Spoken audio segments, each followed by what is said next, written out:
স্বাগতম।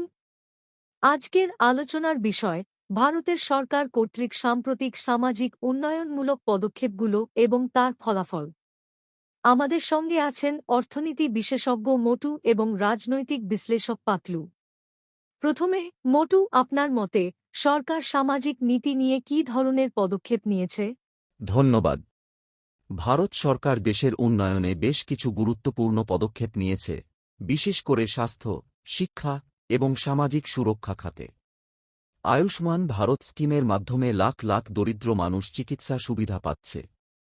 পাশাপাশি প্রধানমন্ত্রী গরিব কল্যাণ যোজনার মাধ্যমে দরিদ্রদের জন্য খাদ্য সহায়তা ও অন্যান্য সামাজিক সুরক্ষা বৃদ্ধি পেয়েছে। এসব পদক্ষেপ দেশের সবচেয়ে দুর্বল জনগণের জন্য অত্যন্ত গুরুত্বপূর্ণ। এটা সত্যিই প্রশংসনীয়। এবার আসি রাজনৈতিক দৃষ্টিকোণ থেকে। পাতলু, সরকারের সামাজিক নীতির রাজনৈতিক প্রভাব কি হতে পারে? সরকারের এসব পদক্ষেপ কেবল উন্নয়নই নয়, রাজনৈতিক ক্ষেত্রেও শক্তিশালী প্রভাব ফেলছে। উজ্জ্বলা যোজনা বা স্বচ্ছ ভারত মিশনের মতো কর্মসূচি সরকারকে দেশের সাধারণ মানুষের কাছে আরও জনপ্রিয় করেছে।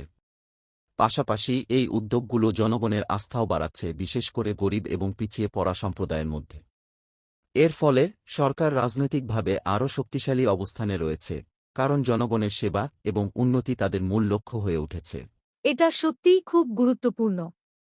তবে কিছু সমালোচনাও শোনা যাচ্ছে, যেমন কর্মসংস্থান পরিস্থিতি এবং দেশের বাজেট ঘাটতি। মুটু, আপনি কি মনে করেন?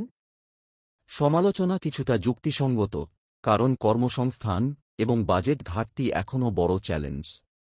তবে সরকারের স্কিল ইন্ডিয়া ও মেক ইন ইন্ডিয়া ইনিশিয়েটিভস এর মাধ্যমে নতুন কর্মসংস্থান সৃষ্টি হচ্ছে। এছাড়া দেশের অবকাঠামো উন্নয়ন এবং বৈদেশিক বাণিজ্য বৃদ্ধির কারণে অর্থনীতির বৃদ্ধির পথে গুরুত্বপূর্ণ পদক্ষেপ নিয়েছে। সময়ের সাথে এই পদক্ষেপগুলো আরও ফলপ্রসূ হবে। ধন্যবাদ মোটু এবং পাতলু। সত্যি, সরকারের সামাজিক ও অর্থনৈতিক পদক্ষেপগুলো দেশের সার্বিক উন্নয়নে গুরুত্বপূর্ণ অবদান রাখছে, যদিও কিছু চ্যালেঞ্জ রয়েছে। দর্শকদের বলবো, আপনারা কি মনে করেন? মন্তব্য করুন এবং আমাদের সঙ্গেই থাকুন। আজকের মতো বিদায়।